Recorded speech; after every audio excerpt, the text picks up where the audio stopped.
Good evening, everyone. Welcome. That's better. Hi. Welcome. Good evening. So nice to see this room full for such a wonderful event. It's really, really wonderful to see everyone here. For those of you who don't know me, I'm Sook. I'm Professor of Art History in the Department of Art History and Cultural Practices here at the University of Manchester. And it's an enormous pleasure and honor to present this evening's event, which is the inaugural event of our new Professor of Curatorial Practices, Dr. Sook Lee, who many of you already know in her capacity as Director of the Whitworth. So, inaugural professorial lectures generally take place in the lecture theatre and serve as an opportunity for a new member of the professoriate to share something of his or her research with a community of fellow academics and friends. Dr. Lee, Sook, if I may, has suggested a different format for her inaugural, opting instead to engage in a dialogue with another Manchester academic who bridges multiple worlds, the esteemed journalist and author, Professor Younge. Before introducing this evening's interlocutors in a bit more detail, please let me just say a few words about the department that Sook has joined, the Department of Art History and Cultural Practices at the University of Manchester.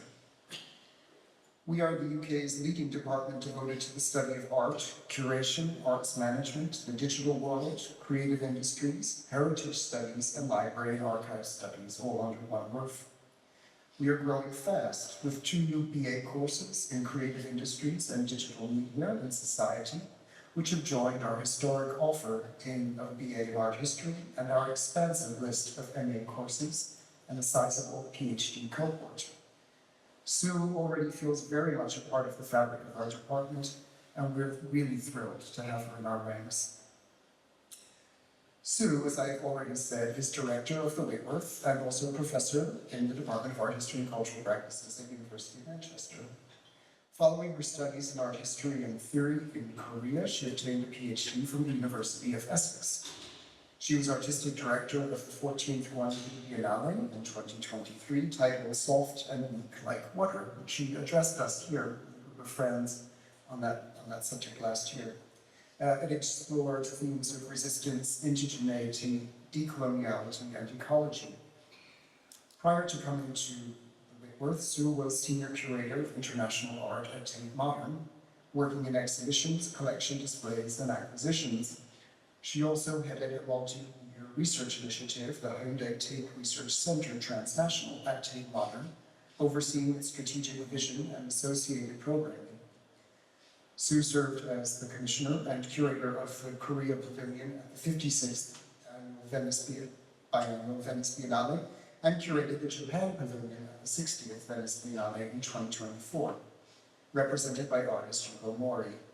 She's an expert on many topics in visual, including the art of amateur cake, a subject she has lectured on for our first-year students in art history.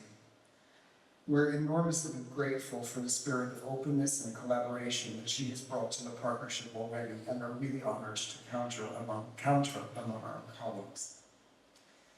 This evening she joins in dialogue with Younge, who joined Manchester in 2020 from The Guardian, where he was a columnist and editor-at-large. His most recent work focused on youth violence relating to shootings in the United States, where he was the Guardian correspondent for 12 years, and knife crime here in Britain. Throughout his career, both in his journalism and books, have covered many social topics, including social movements in general and the civil rights movement in particular, inequality, race, immigration, identity, and politics. He is currently concentrating his research on the Black presence in post-war Europe.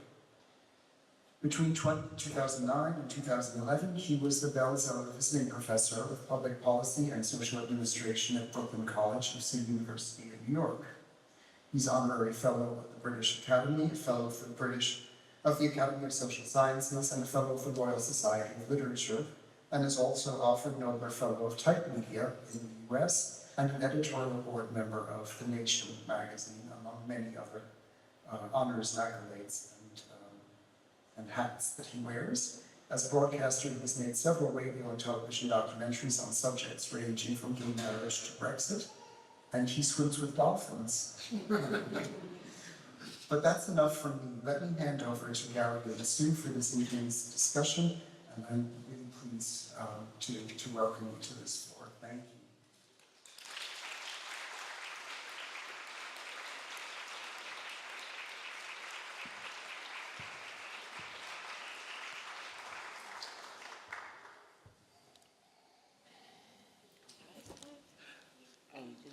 So we are there. We are going to start with Sue giving us a short presentation, and then we will go into our conversation.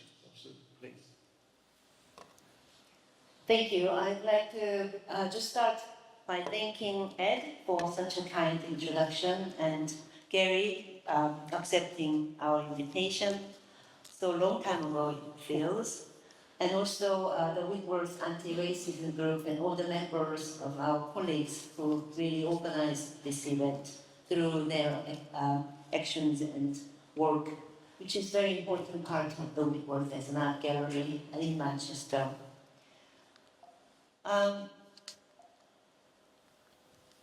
I'll start with the recent project I did. This talk really is a very open and quite unstructured, but by intention. And I'd like to just say that it's not really about what I've done as a curator so far, but more about how I see the Whitworth as an institution with good history and very important role in the civic life and academic life of this university and the city. And I'd like to just point some certain sort of way of understanding our role and how art and creativity can also be significant part of our daily lives.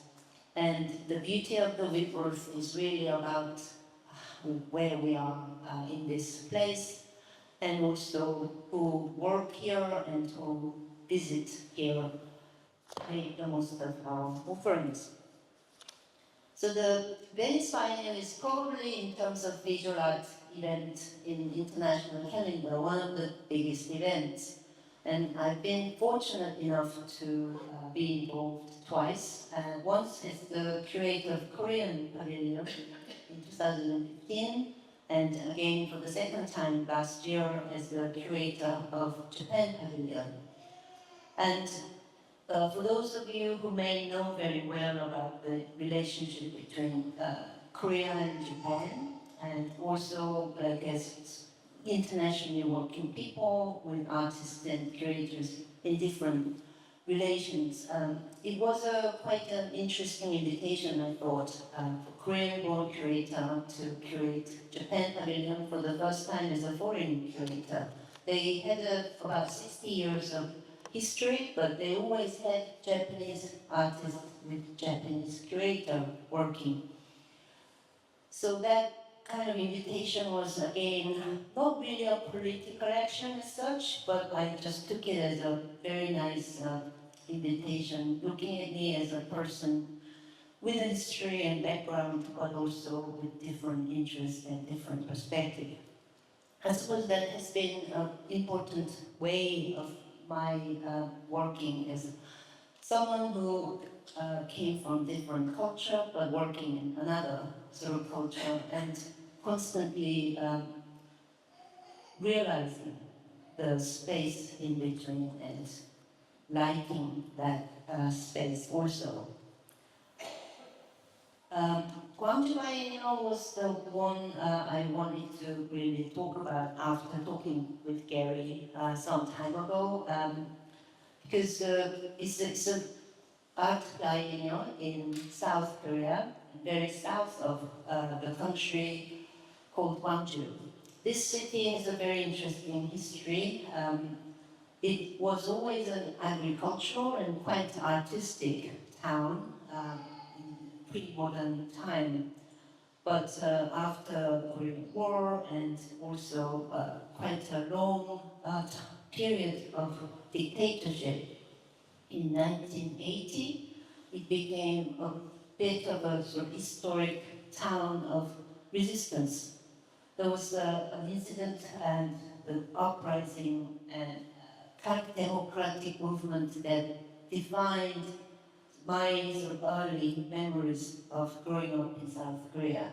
Because when I was very young, I only knew one president, and I thought it was like king or queen. Maybe that's what I get for the rest of my life.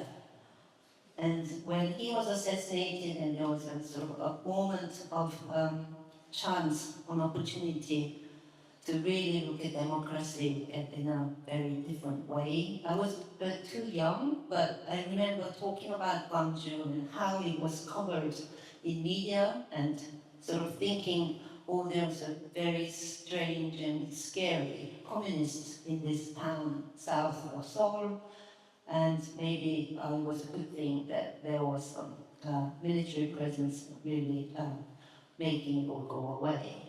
But having grown up, that sort of story or mythology was obviously quite a difficult one to understand post-incident, but also shaping in some ways of my understanding of the world and how society and politics and all these other things really also affect our interest in other things like art. So when I was invited to be artistic director of Gwangju Biennial 2 years ago, I was very touched once again, but in a way quite challenged by that memory and how to actually repay my personal respect and homage to the city that suffered so much was really a question. So I decided to have 4 themes of some sort to address how art is related to our lives in different ways and how the history also tells one thing, but also our futures, how artistic visions can inspire us to make some differences in our futures. The first thing was quite a hopeful one that I wanted to really look at, rather than repression and that sort of struggle and challenges. I wanted to see how we can look up to the future with some sort of more optimistic vision. So, Luminous Halo was borrowed from Virginia Woolf, but largely the title of the pioneer, Weak and Soft Like Water, came from more of my real, the deeply sort of rooted understanding of Taoist philosophy. Taoism and Buddhism aren't really religion as such to me and a lot of Koreans, because it's more about the philosophy of life and about how to behave, but also to be in a particular way. And one of the sort of the important texts was Tao Te Ching by Lao Tzu, the ancient Chinese text, which influenced a lot of cultures in East Asia, including Korea. And it says something about water being the best thing in the world. And although it doesn't have shape and is seemingly very gentle and soft, it has that transformative power of attacking and overcoming something very strong and hard. And I think that sort of reminded me of a lot of our efforts after pandemic, during pandemic, and all this sort of crisis we were facing with Black Lives Matter and climate justice. It was just the beginning of the 2020s. These became very important issues socially and globally. So about this open things, or I wanted to bring these very lofty and large questions into just very specific artistic practices. So artists in this Luminous Halo section were largely looking at personal struggles that is also resonant with larger issues So artists working with blind or visually impaired children, making sort of this elephant. And as you know, the saying about not knowing the whole in what looks like, what elephant looks like, is that fragmented knowledge and experience was the kind of the story I wanted to look at. And also artists like Christiansen Kim, who looks at sound and music in her practice, but who's also deaf. And how it kind of these questions embodied in their practice was really interesting for me to share with the audiences.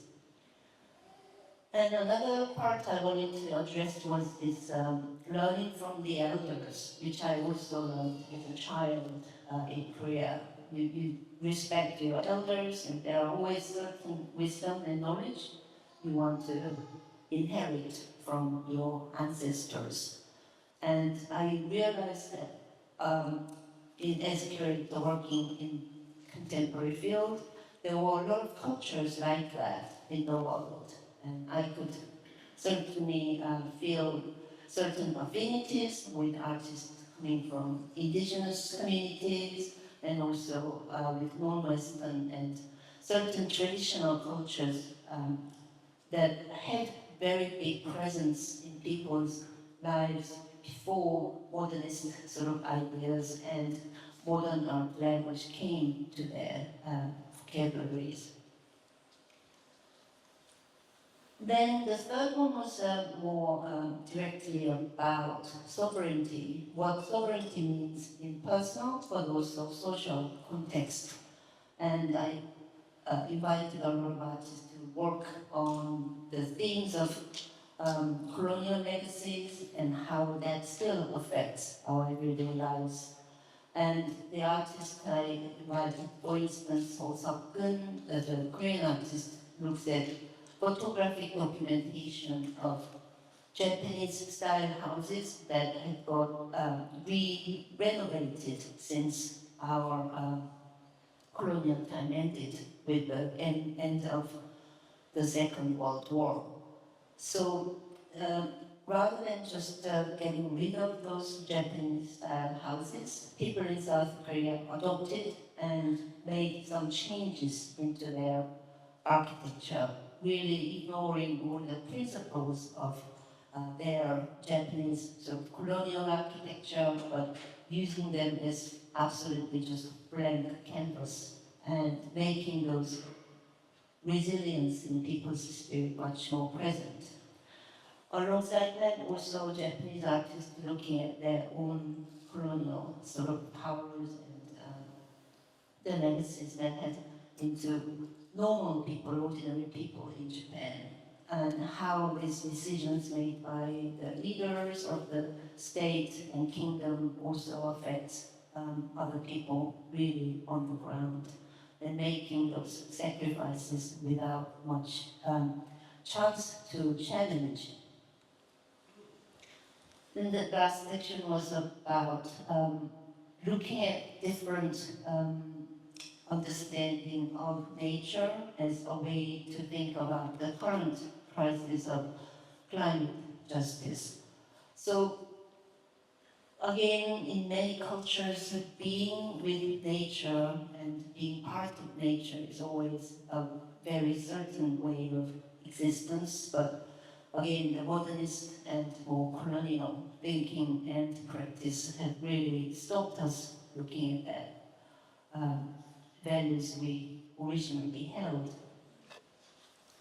And I will just very briefly talk about the research initiative I led at Tate Modern called Transnational, the Hyundai Tate Research Center Transnational, because it is still personally a very important thing to look at art history more globally, which is, again, not just about international or global way of understanding things, but looking at art histories without canonical thinking or particular hierarchies. And more horizontally and non-hierarchically understanding different practices without those standards we use, such as modernism and similar. As you can see here, the navigation and remapping with all these iconic images from different cultures was really something representing the idea of transnational, and I'd like to talk a little bit more about that through the exhibitions I mounted, organized there under this auspice. So Australian art was something I was sort of devoting my time, a few years in researching and looking at the realities of Australia, but now through the lens of colonial histories and the relationship with British Empire. And it was quite obvious that we had to really look at interesting and sort of revealing way the Aboriginal and Torres Strait Islanders artists were using in showing their everyday lives. So the Australia 1992 was one exhibition that looked at the court case called the Marble case that was generally in principle talking about the evolution of the idea, the terra nullius, the empty land, which was the basis for British Empire to colonize that land now called Australia. And in similar ways, Richard Bell, the activist, self-taught artist who uses these activations of discussions and debates and forums to talk about those colonial legacies that are still very much present in Australian society.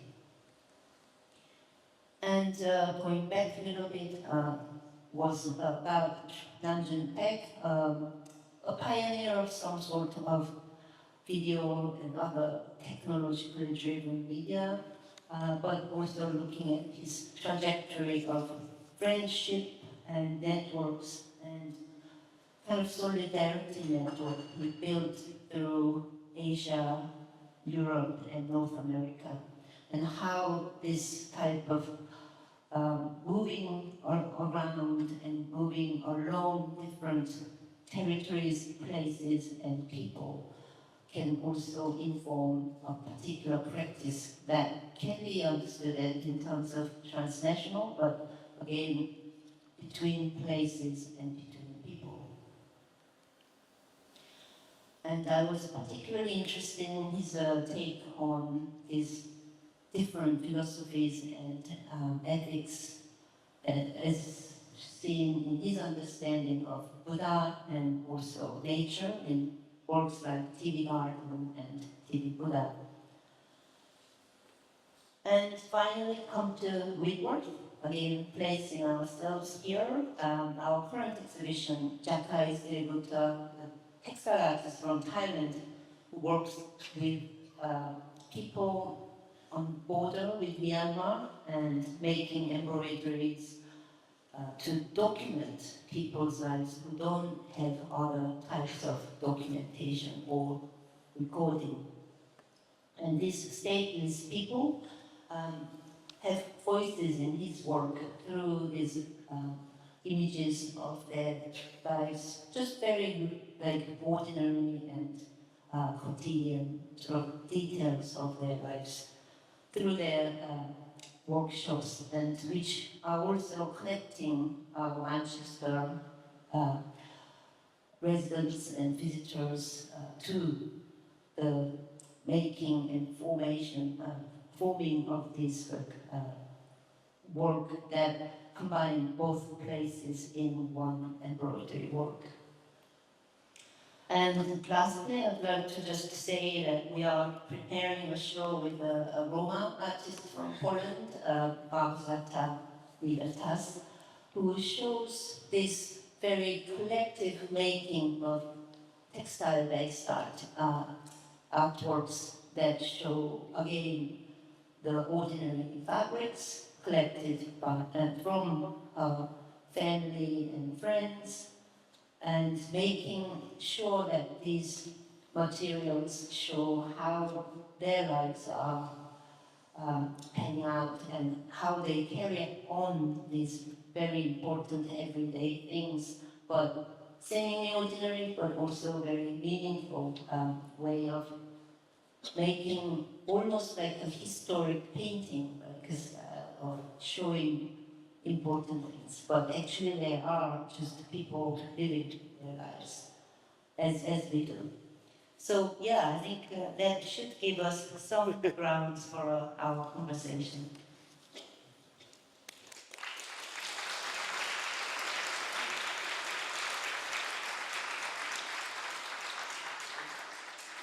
Thank you, Sook. I want to start by going back to Younge and the uprising there in 1980.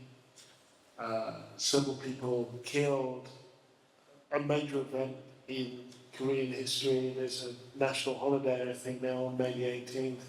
And it sounded like that was formative in some way. And I'm wondering how it was formative for you and whether it was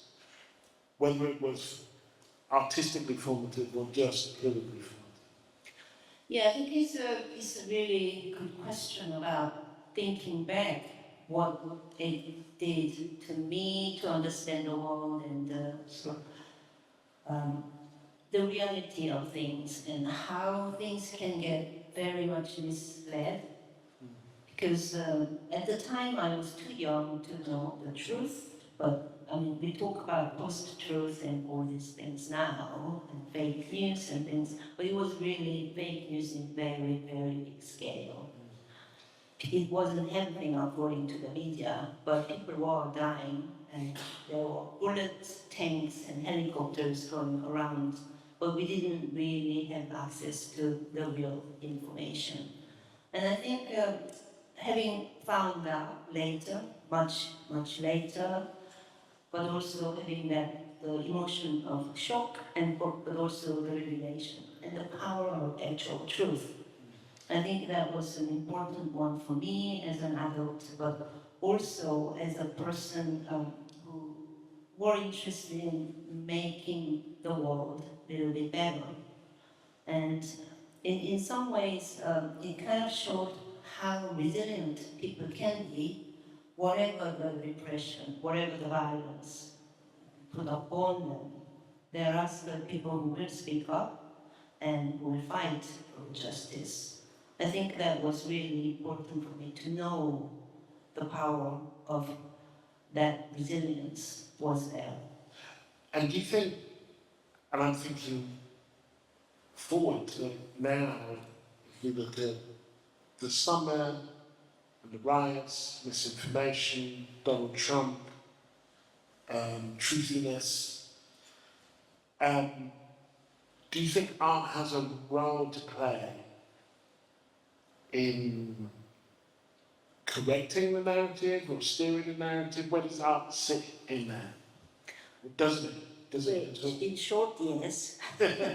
But to elaborate further, I think it comes in many different shapes and degrees. I think that's the sort of beauty of the power of art, because it can be very direct. You can go out there, protest, and which I also did as a university student in Seoul, growing up.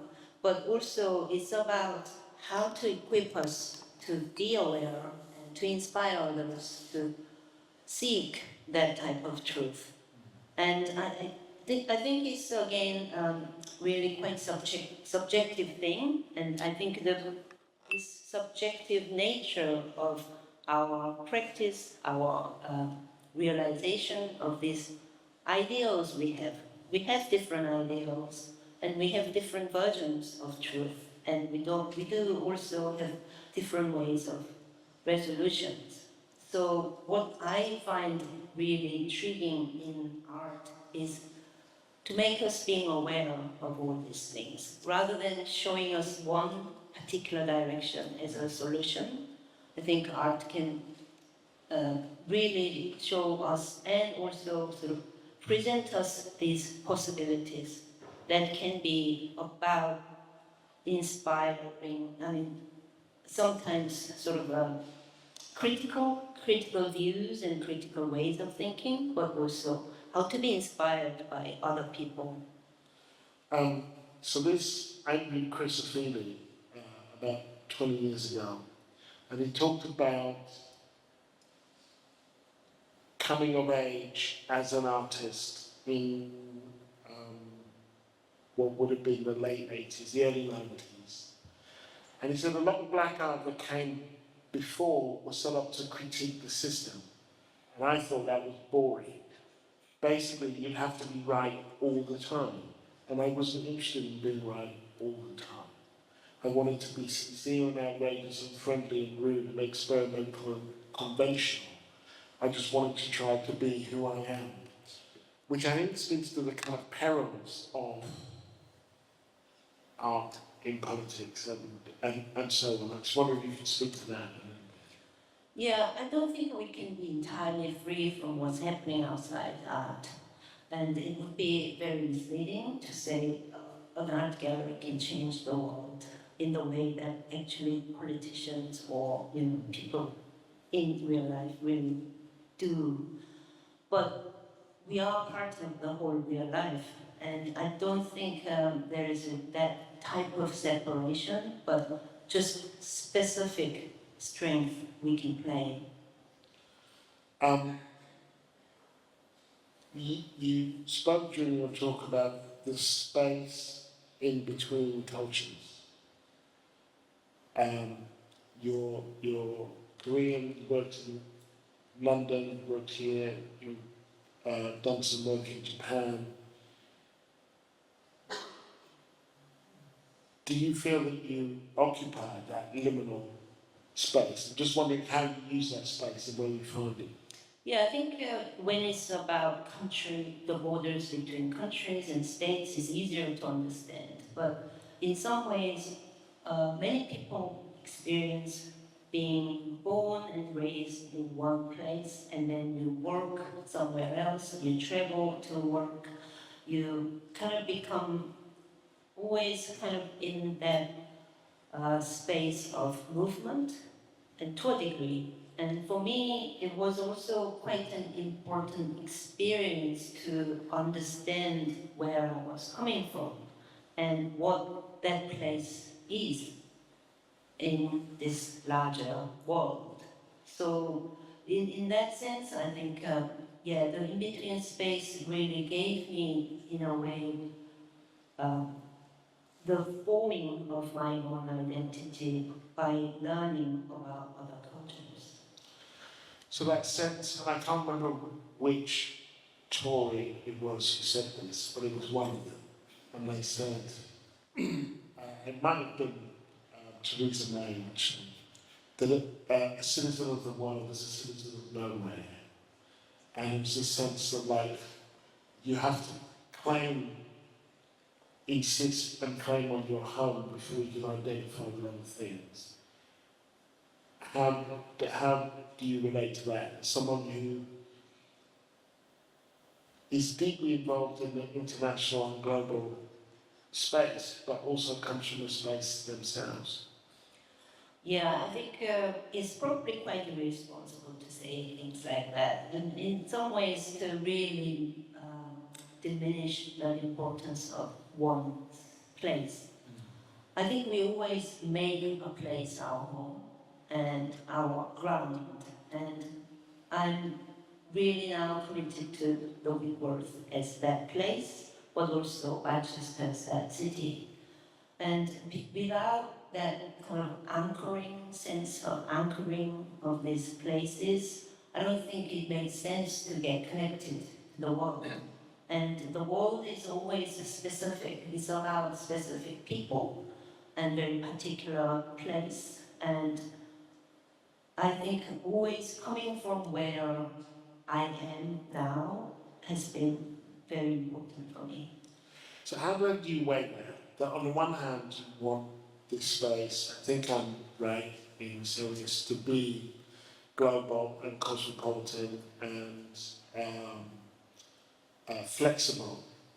On the other hand, you want it to be rooted in a culture, and you want the people who live in this place, who maybe are never going to go to all of these places, to be able to identify. How does one balance that? Yeah, that's really an understanding I have also, and I do fully appreciate the prestigious sort of nature of this diasporic experience. But I want to also use this idea of transnational understanding of the world beyond national borders, which didn't exist before nation states were built, and understanding more culturally and more in different ways how we are connected and entangled with other places. And the reason for me to really look at international partnerships with different institutions and artists from other places is really to bring these conversations to Manchester, to the Whitworth, to understand these things in and through art. And are there things in your mind that, if we think of these things as like dialects, like, so we all speak, like, so we all speak the language of art, but we all each have different dialects depending on where we are, then I'm not going to ask you to describe Manchester's dialect, but what are the kind of particular things, what are the things that make Manchester particular, that make it different to Seoul, Tokyo, or anywhere else? I will embrace the sort of the problem possibly of like generalizing, but what I see Manchester's strength and real characteristics include this sense of social justice. It's not accident that there is such strong history of activism and civic movements in this place. And I do appreciate this women's right in suffragette, for instance, and also those huge sort of civic pride and sense of demanding those justice in now and here kind of way. And I think it's important to really appreciate how that matters in the wider and longer histories and contexts. I just wonder, as a thought experiment, what would you imagine the challenges would be if your Manchester equivalent were to go to Seoul, somewhere like that, somewhere that you, and it's a way of talking about the challenges that you have here. But I guess I'm interested in whenever we travel, whenever we move or migrate, we give something up and we get something.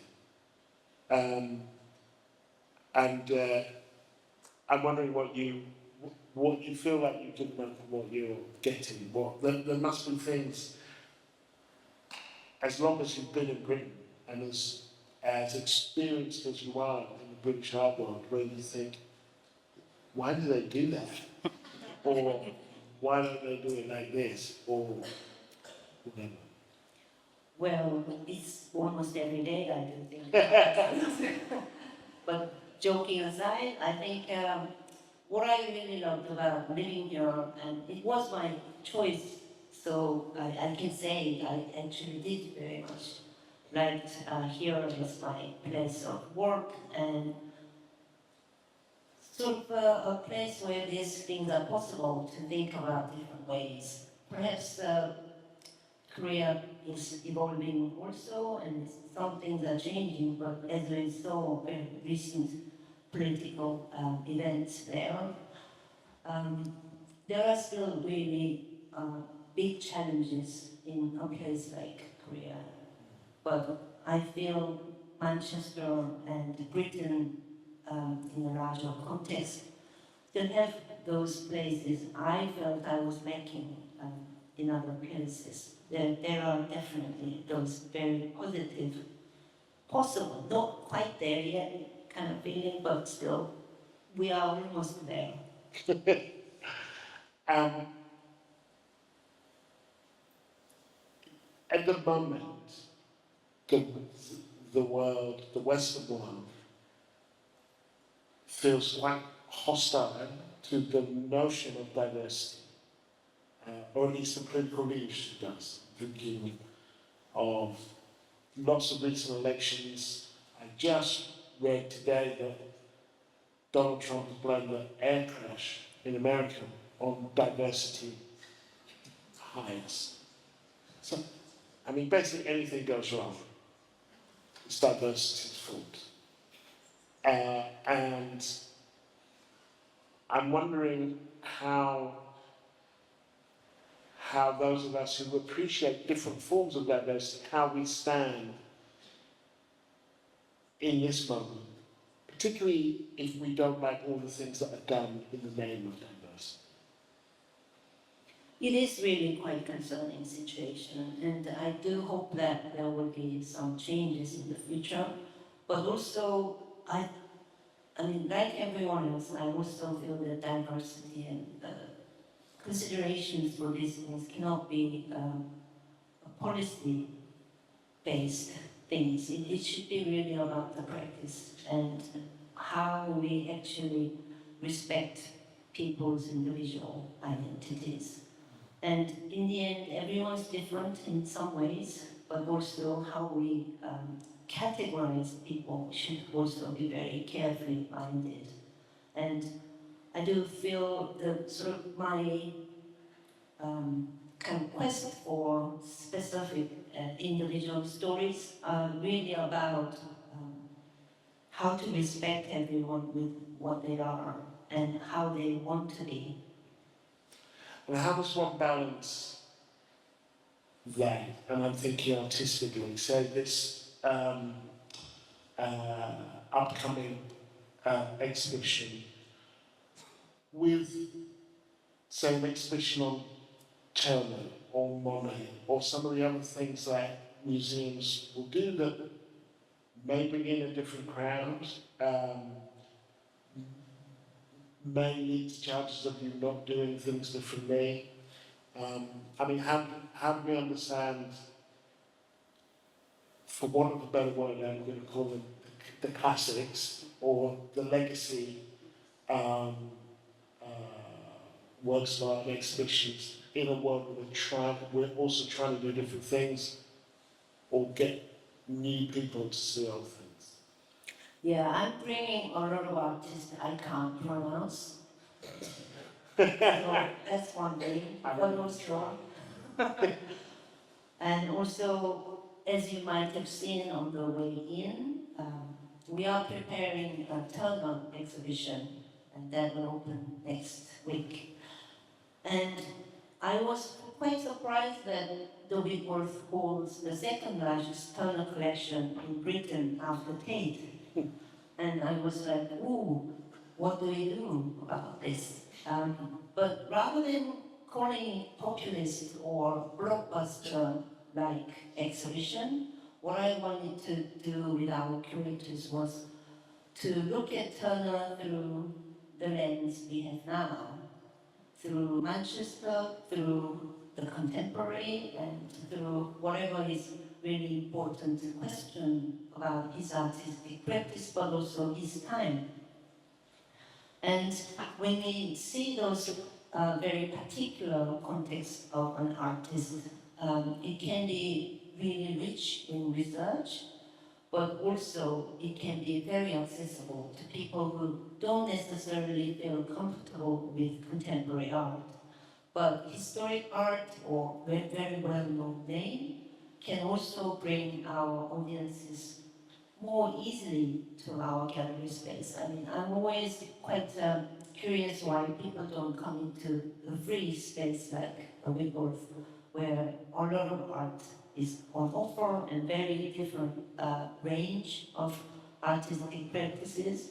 So I hope that an exhibition like Turner will bring really that important curatorial and research-based rigor, along with the new view about the artist, we feel very well known. So, why don't you think people come? It's free, it's warm, there's art. Why don't more people come?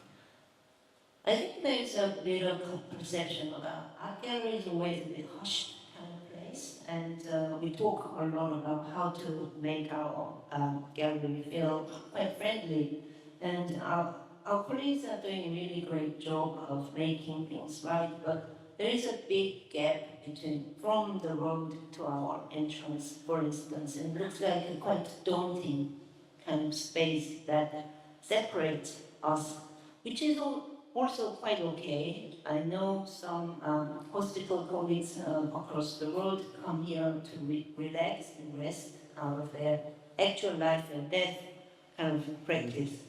But also students come here to have a quiet moment or just different experience. And I feel also being in the middle of most side, we have all these people coming from different cultures and different experience, and maybe some people on the way to Korean for a night out with friends. So I think it's about how to make sure once they actually cross that threshold, they want to come back.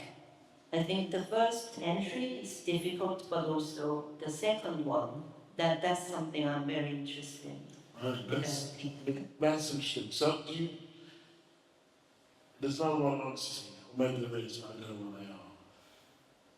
Is there a role for you in getting people from the street into the building? And if so, because that's really hard, because that's, if they're not coming, it's not because of anything you've done, you couldn't know that, they couldn't have been because they hadn't come in yet. Yeah. So, do you see a role for yourself in that? Yeah, I think I will probably not get very convinced to go to football match if I don't feel supporting anyone like that. I don't think everyone should be forced to come to our gallery, but it's more about getting to know what's on offer and also how this what's called like art and creative practice can actually mirror people's experience. I want to be that sort of reflection of everyone, but also a voice for everyone who feel perhaps less heard. On a personal note, in my career, when starting out, there were very few black journalists. There was a thing that has been called the burden of representation of just having to deal with being the only person in the room and being. I think W.B. Du Bois talked about this double consciousness, constantly feeling that you are understanding yourself as you're being understood. And I wonder, as a woman of colour in a senior position, who's had many senior positions, how that works for you, if it works at all. Do you feel that burden? And if not, how do you avoid it? I don't see that as a burden as such, but just a very particular experience I have to carry. And I was first in many situations before, and it didn't quite upset me as such, but also made me increasingly more aware of my role. And I wouldn't call it as like a role model type of thing, but just an example of different ways. There are always different ways, and if I can be a reminder of those things, that would be great. So in a sense, Toni Morrison said, I stand at the border and I wait for the world to come to me. I mean, in a sense, think, well, if there's going to be a burden, then it's other people's problem rather than your problem. Is that a fair? I think so. And also, it's really also fine to think that if that is your experience. Um, so when a new editor came into the Guardian, they would always be asked, their only pledge had to be to carry on as heretofore, which meant that they have to carry on in the tradition of the paper that exists. There are multiple traditions here. Whitworth has a history and a tradition, Manchester has a history and a tradition, you have a personal history and a tradition. Do you find those different traditions aligning or sometimes in conflict, or how do you step into a role as big as this in a place that has been around as long as this? I think there are always overlaps and gaps and slippages and those things. And I think it's really great things. They are very, very great things to make one art with these. And we don't know what art is still. And there are so many different ways of understanding these things. And it's quite a sort of safe start when it's about and through art. And I want to really keep that freedom of slippages.